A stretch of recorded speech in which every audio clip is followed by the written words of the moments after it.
this video, I will tell you how to change Play Store country region. Make sure to subscribe our channel and hit the like button. Open Play Store, click on Profile icon in upright corner. Tap on Payment and Subscriptions. Now click on Payment Methods. Click on the option More Payment Settings in the bottom.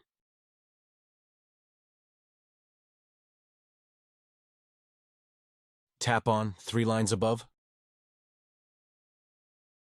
Go to Settings.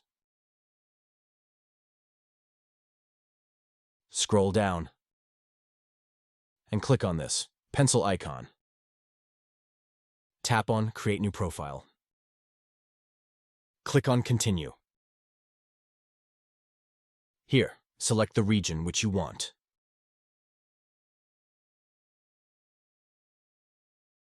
I am selecting Australia. Now enter your address.